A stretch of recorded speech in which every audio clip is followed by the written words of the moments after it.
Hi, y'all. This is Kristen Chenoweth. Hi, I'm Gloria Stefan. This is Sarah Bareilles. Hi, I'm Patty Lapone. This is Lin-Manuel Miranda. You're listening to the Broadway Podcast Network.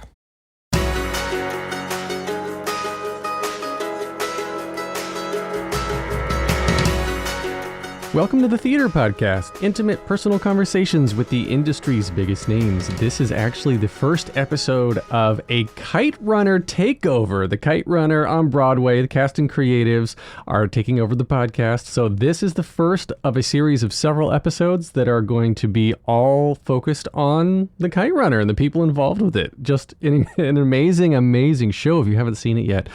So the guest for this episode is Salar Nader. He's a super talented guy, super nice. He's bringing awareness of the tabla to the world, and those are hand drums. He's going to get into exactly what all this is, and I'm sure you've heard it. He's mixing R&B and hip-hop into this traditional Afghan instrument. It's just this super, super cool idea, and he actually helped compose and create the original stage adaptation of the Kite Runner many years ago. Of course, he tells that story. So find me online, Instagram and Twitter at theater_podcast, on TikTok at the Theater Podcast. Find me on the web, leave a rating, leave a review. You know the drill, everything that we always say. So now everybody please enjoy this episode with Salar Nader. Here you go. 1, 2, 3.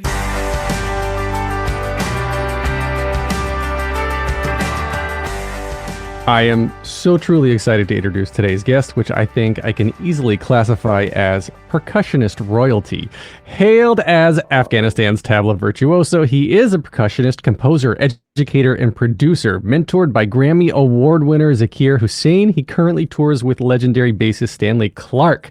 Having a family history incredibly similar to the backstory of the hit Broadway play The Kite Runner, he originally composed the music and has now played tabla in a total of 7 Kite Runner productions, including this Broadway run throughout the U.S. and Canada.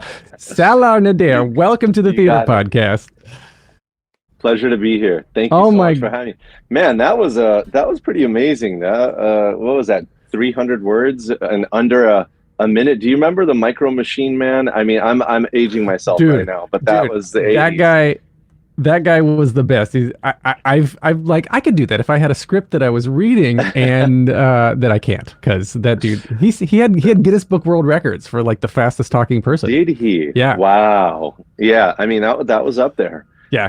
I think you and I catch up. Yeah, you and I I think pretty much the same age. I remember all of that, and coming home from school and watching Smurfs and Gummy Bears and Tailspin and DuckTales and all of that. There you go. He-Man and Thundercat. And heck yeah. Ultron. Okay. Yeah. Okay. Let's just not talk about anything except 80s cartoons right now. I think. There we go. I want to real quick just get a semantic thing. So tabla, is it? So the pronunciation. I want to make sure I'm saying everything right. So tabla, is it tabla or tabla? It's the tabla. Tabla. So tabla is how we would say it. So so maybe like almost like how you would say the. So tabla.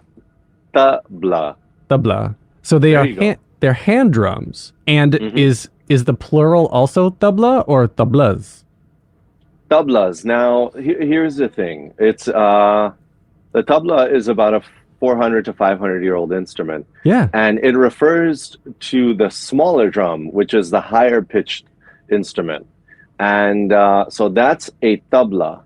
Now, the bayan or the bass drum, I play tabla southpaw, so I'm a lefty when I play tabla, but when I play baseball, I throw with my right hand and I swing right-handed. So I'm a switch hitter when it comes to tabla.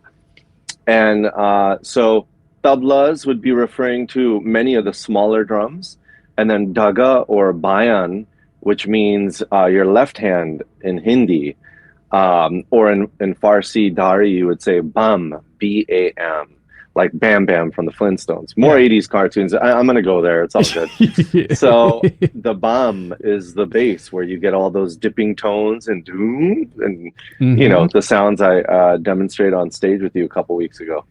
Yeah. Oh, yeah. I'm glad you mentioned that. So I don't know. We haven't gotten the footage back from BroadwayCon yet. We're still waiting to be sent that. That's why I haven't released it. But along with this Kite Runner takeover that's happening now, which includes Salar and others from the show, I'll release the live panel. We had a live panel with him and many other people. So yeah, like that was an incredible panel. And one of my most favorite moments was when you were doing the Tabla demonstration. And, it's like not often do you get to sit on stage, not as a Broadway person, with Broadway performers and witness this talent within like 3 to 4 feet of their greatness. And just to be there. And did you see the video? I took a video I did. from the reverse. It's one of my favorite selfie videos that I've reposted a bunch of times on different platforms. Oh, thank you. And I love it.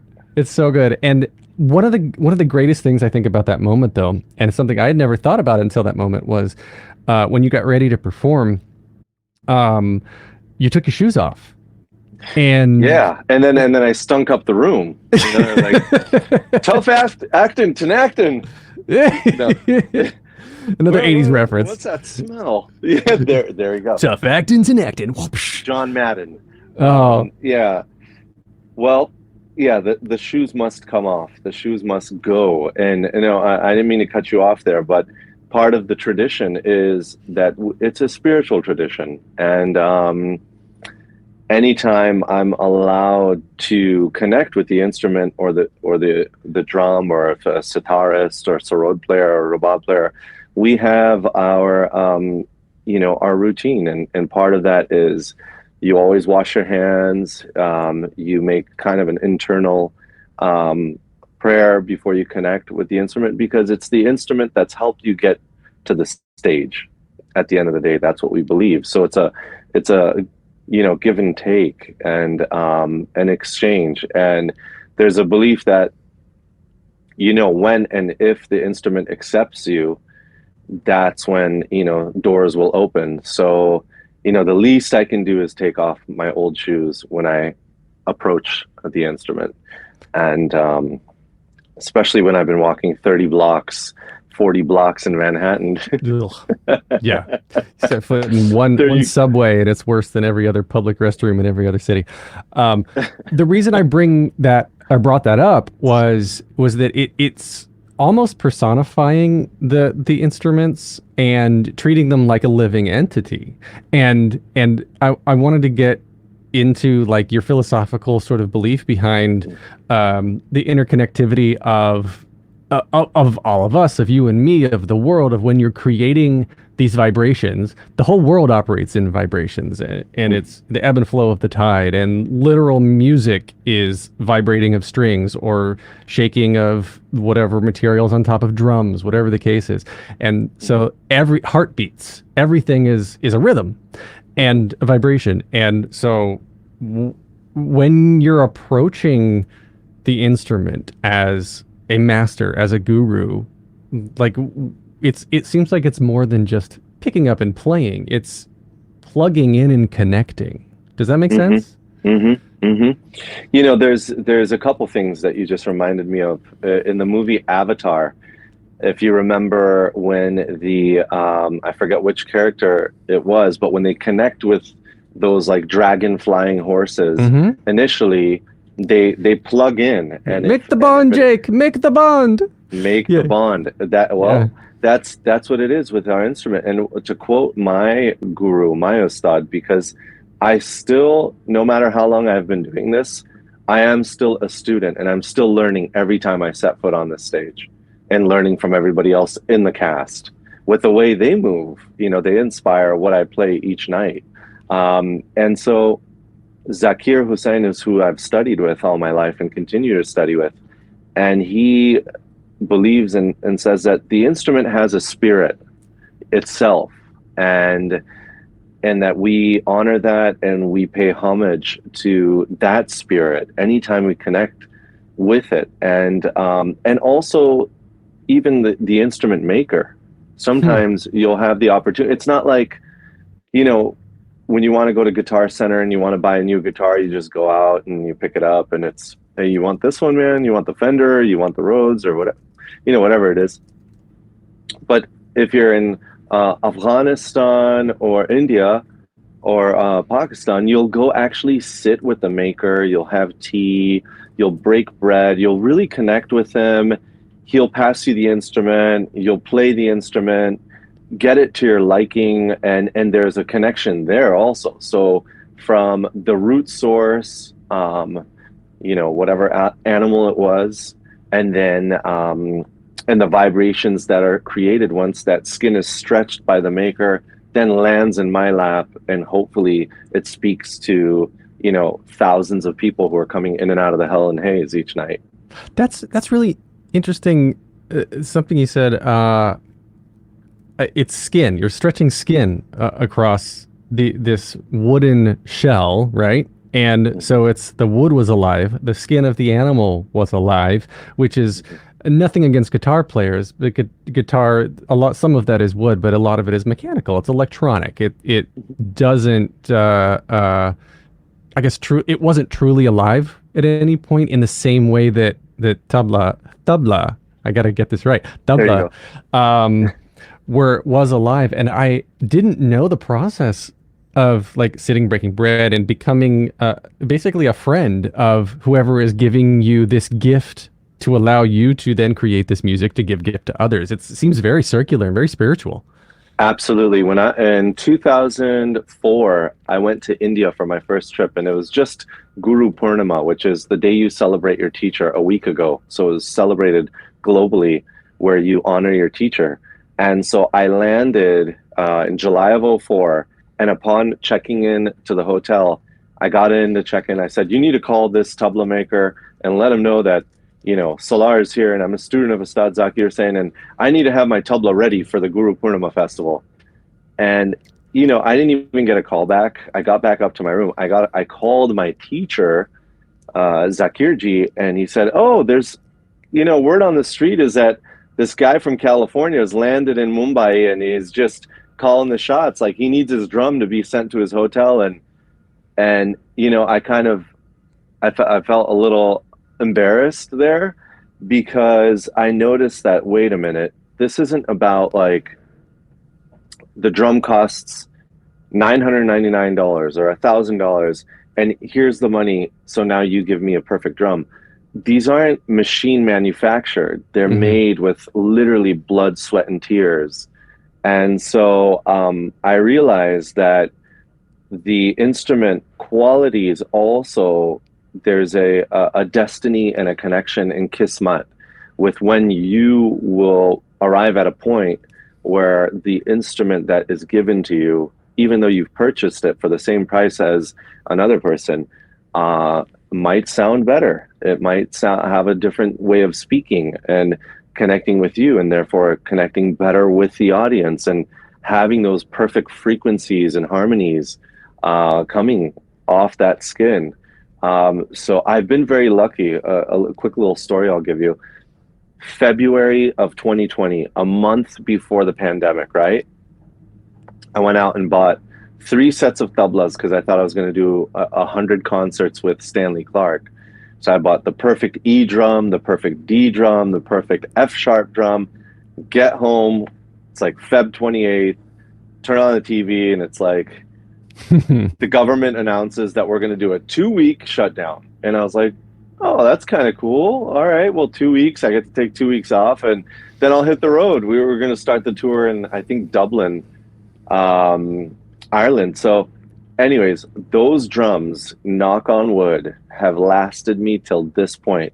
They waited until the Kite Runner opened, and I've been playing on those instruments. So they've lasted me 3 years, touch wood, and they sound amazing. I'm so surprised the way they're singing in this hall. So there's another plug as to why people need to show up. So they wear out, and then you have to just get new ones. Can you replace the skin, or is it just done? Sometimes if the skins want to go, they just go, and there's like a little rip that'll start, and then it'll sound, if you don't see it coming, it'll sound like a piece of paper is being torn in half, and then you'll look down and you're like, whoa, the drum's like smiling at you. It's amazing because, when I tour with different rock drummers or jazz drummers, the company will come out and they'll bring like 3-4 drum heads in case our drummer goes through his kick drum, or they'll replace it during the concert. But for us, playing this, 500-year-old tradition instrument, there's no mechanism yet to where we could change it on the spot. So I usually have to have a secret backup off stage, or I'll call up a few other tabla players in the vicinity and be like, hey, be on call if you can, help me out, help a brother out if we run into that situation. So far, so good. We got a great insurance policy here. We're going to take a short break. Stay tuned for more of the episode.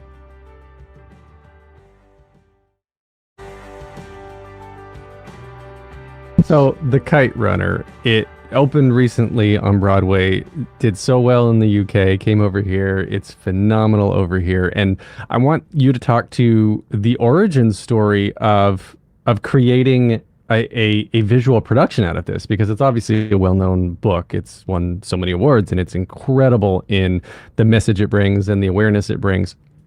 But you were you were part of the driving force that actually brought this into fruition. Yeah. So basically let's go back to 1994. So 1994, right? There we go. Wayne's World. I walk into this party and I'm like, oh, there's a set of tabla, and there's this tabla master from Kabul visiting during that time. His name is Asif Jan, and he was accompanying a very famous female vocalist. And what I didn't know was it was the night of Khalid Hosseini's, the author of the Kite Runner. Oops, drop that name. Let me pick that up real quick. So he was getting engaged. It was his engagement party. So what would happen with me back then is I would walk in, I was a young little whippersnapper, itching to play the drums, inching towards the drum set. So finally I got my chance. I played 2 or 3 songs. Fast forward to 2004, I attend a Khalid Hosseini Kite Runner book signing, NY Times bestseller. When I approached Khalid, he's like, Salar. I'm like, wait, what? He's like, man, what are you doing here? I was like, I want to get my book signed. He's like, man, get over here. He's like, we're family. He's like, did you not forget? I have a VHS tape of you performing at the engagement party. And I was like, get out. That was your engagement party? And I have a blown up picture of it in my studio. And he said, hey, look, man, do you want to get involved with any music, anything you'd like to contribute? And I was like, absolutely. That's why I'm here. I came out to say, if this is going to turn into a stage adaptation, I'd love to be involved. So fast forward another year, I get a call from Matthew Spangler from SJSU. He says, hey, I'm adapting this into a play. Let's get together. Khalid recommended you. So we sat together in his living room, page by page, and talked about different sections and cue points where we could hear different tabla music at the time within the SJSU workshop. So the workshop was happening at San Jose State University. So we workshopped it there. A couple years later, San Jose Repertory Theater, David Iyer Goldstein made the world premiere, and they had me come along as composer. So that's where I featured different elements of Afghan music, instrumentation like the rabab, dil rabah, Afghan zir baghali. And so now for this production, though, there's been so many different elements, like the atan scene, the dance scene, the circular dance scene. Yeah. I mean, that's something that goes back, I would say, at least 1,500 years in Afghan, warrior tradition. It's a mountain dance. It's a dance that the different warriors would do to prepare for battle, believe it or not. So the drummer would, kind of like when you see a film, modern day film about, the Civil War, there's someone on the snare and they're marching through. Same concept. And so it eventually became a celebratory piece of music for weddings. So March of this year, Jonathan Gerling and Giles Croft came over to Los Angeles, and I was showcasing a 2-night festival of traditional Afghan music. And they came out and saw a full 20-minute atan. Usually some atan dances can be 40 minutes. It's starts really slow, and it's like the dance till you drop. is what I call it. Last man standing. So usually I'll stand in the middle and I'm the poor guy that have to keep on going. But here we do it for about, I don't know, 35 seconds, maybe 45 seconds every night, and the audience loves it. I don't want to root it for the audience, but you got to come out and hear this Atan dance. So for me personally, for the Atan to be on Broadway, I would have never imagined in a million years for that to happen. So I'm so grateful and happy that everybody was so open to this idea and this concept and for it happening, because that's something that really showcases the authentic culture of Afghanistan. Because a lot of people don't know that Afghanistan has its own dance traditions, its own poetry, poetic traditions, song, so many different genres of music, when you traverse the different regions. But anyways, I can go on and on. I know we only have so much time here.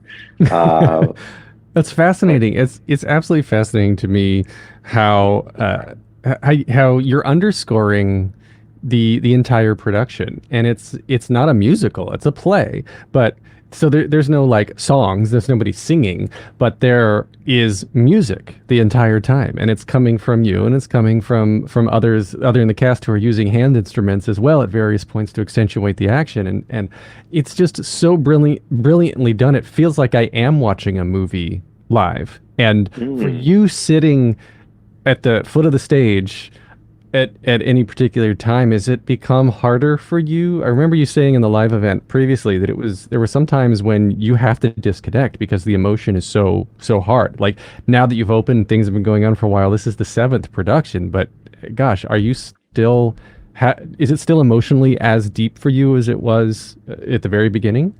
Absolutely. So I have, there's a line, saying that there's been 20 years of war because it's 2001, but now we're in 2022 and it's still, a mess there, a massive mess. And 95% of the Afghan population is facing famine and starvation because they're not allowing assistance in and food in to the country. So it's a really, we're finding ourselves at a very dangerous crossroad with the innocent people of Afghanistan, the kids. And so this hits home every day. I have almost 110 first cousins that are still there. I have very close family that's trying to work on reopening schools, helping women enter different positions within the society, within the workplace. And so I deal with this every day. Every morning I get an update. Every evening I get at least one message from an aspiring tabla player who's like, please help me. And I should mention that in 2020, I launched SNTF, the Salar Nader Tabla Foundation. And that's a foundation where we give out scholarships, music scholarships, to students from all walks of life, all over the world. And that's one way I've tried to help some of these kids who are still dreaming, they want to become something. And it can be tabla, it can be flute, it can be piano, something creative. And so me being here right now is trying to open that door up so hopefully their dreams stay alive. And so yeah, I'm like literally bawling some nights on stage, and I'm like, okay, please don't turn my lights on, because how can I not? There's so many parallels with my life. My mom attended our opening last week, and it was her first time in New York in 35 years. Our first stop as Afghan refugees was Queens, New York. So we lived here from 1982 through 85. And then I started kindergarten in San Francisco. And so I remember Pizza by the Slice, playing in the playground. And the other night we passed by Casino Boulevard. And then my mom was like, well, we used to live off of that street in Queens. And she asked me, do you want to go? And I said, I don't know if I'm ready for that yet. I don't know if I'm ready to go stand in front of the buildings and just feel that yet. Maybe before the run's over. But, yeah, it hits home, it hits hard because we live it. We're living it, and we're still living what's happening within the country and the refugees that we connect with on a daily basis. Well, right. So you mentioned it, and I wanted to just expand on that for people listening now, that your family, you were born in 81 in Germany to Afghan parents, and then but your parents were also, they were forced to flee in the actual Russian-Afghan war that is being dramatized in the Kite Runner. So you literally lived through the experience that we're watching unfold in such a horrifically dramatic way on stage. And so, yeah, it makes total sense that you're just not ready yet. That's hard. Every time we get into that mode to prepare for that scene, when I'm looking at that like caravan of 8 to 10 actors who are on stage, I see my aunts, I see my baby cousins, because I know those stories of how they actually, some of them were smuggled through the Pakistan border, but then part of the trip was to walk through the mountains, and these aren't like, we're talking, when I visit Denver, Colorado, and we're above 6,000, 7,000 feet, that's how high it was, and to wear sandals and try to walk through that in the dark of night so that the Russian helicopters didn't detect you. That when I'm in that scene, I have to try to turn that off. But some nights I let myself go, I let myself, and I play through that scene also. There's underscore that happens there. Mm-hmm. So yeah, it's heavy. It's heavy, but I'm really grateful that Khalid wrote these factual historical pieces of the Afghan story into the Kite Runner so that we don't forget. It's easy to really forget that because it was the late 70s, the early 80s, but now we see it happening right now in another part of the world. Mm-hmm. And so I hope that people can still open up their hearts to the innocent people of Afghanistan who, they're really paying the price. There's some guilt I live with because I made it out and I get to be out here. Right. Yeah. Yeah, I was going to ask about that. If you're literally on Broadway 8 times a week, in front of entertaining people, right? You're entertaining, and you've been all over the TV and all over the world and all over this. And then, yeah, there's people who can't get clean water. Yeah.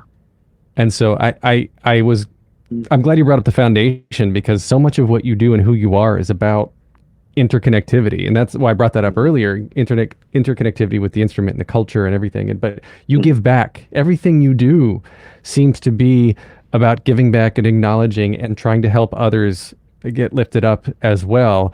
And absolutely, as much as possible, turning a really horrible situation into something a little bit better.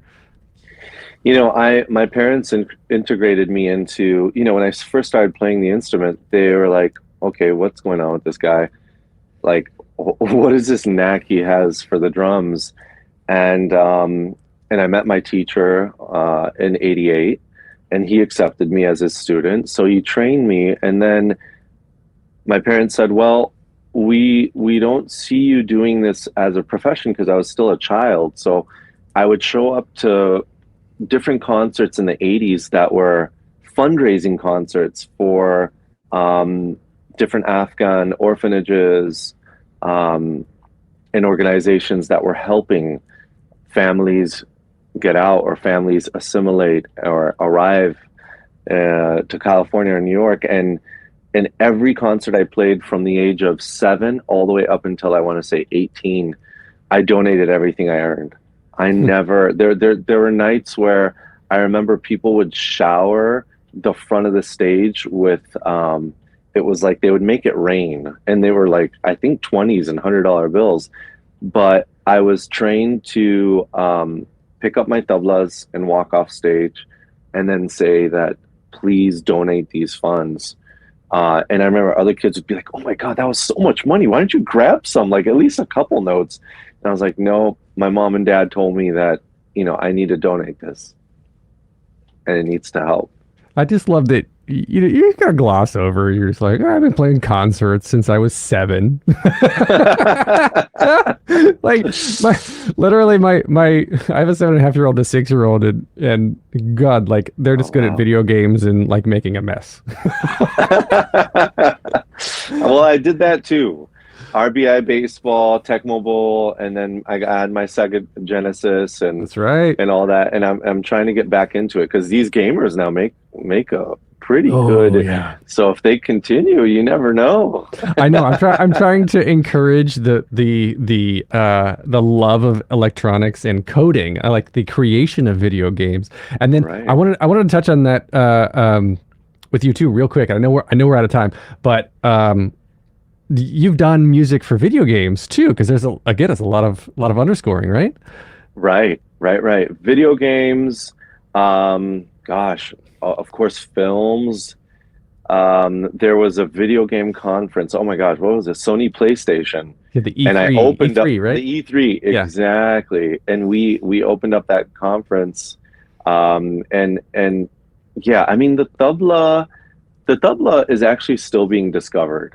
And it was just in an iPhone commercial this year, a couple months ago, and everybody's like, "Was that you?" And Kendrick Lamar just used it in a song, and a lot of people were texting me, "Did you play tabla there?" And I'm like, "Okay, good. Now it's arrived on Broadway." So we're just beginning to scratch the surface on the instrument's capabilities, because it's an instrument that can be tuned, but then on the other hand, you can play notes. You can play a 7-note scale and up to 2, maybe 3 octaves, depending on how good the instrument is and the player is. And so it's sky's the limit. Sky is the limit. I mean, I've been taught that it's limitless, and so I'm going to throw this out there. Actually, a friend of mine was saying we should get Hugh Jackman out here, to do a tap and tabla thing, Music Man versus Kite Runner on Good Morning America. So hey, I'm ready to go. I'm ready to go. All right. I'm gonna clip this out. We're gonna send it to his team. We're gonna make it happen. Go. And I want And you got to be there. I of course I will be there. You let me know. The Salar System is like your new kind of, what is a genre, a collection, and I actually want to play, before you explain what it is, I want to play it. Okay. Hey. This is from the Afghan Talent season 10 finale. Nice. And then we get into the fun part.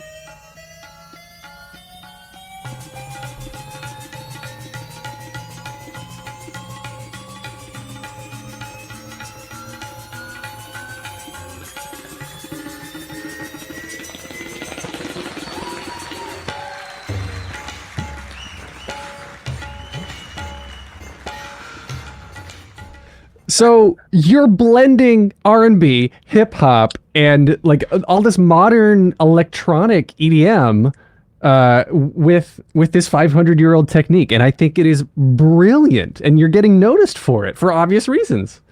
Thank you. And that trip that was actually in Kabul, 2016, on Afghanistan, which you mentioned, for Nowruz, and I showed up, and everybody was like, "Well, he's probably going to play a classical tabla solo," and I said, "Nuh-uh." I said, I want the audience to just hear something that they weren't prepared for. And they actually ended up, one of the eldest judges on that show, his name is Mir Maftoon, and the guy plays this instrument called the danbura, or dotar, literally means 2 strings.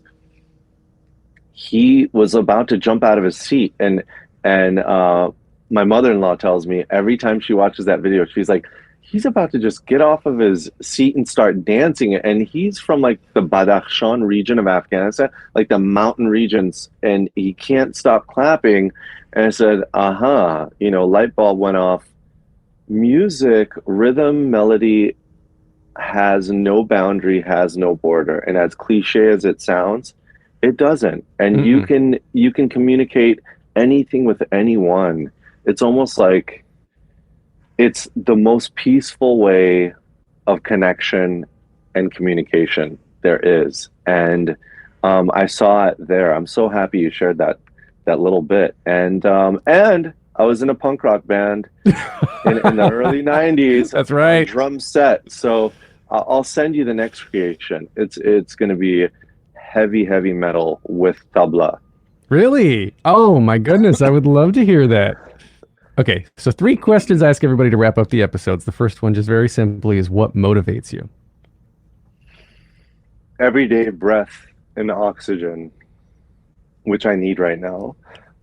Motivation is something that I would say inspiration is, for me, having the luxury of being able to wake up daily without a bomb dropping within 50 feet and having that limitless opportunity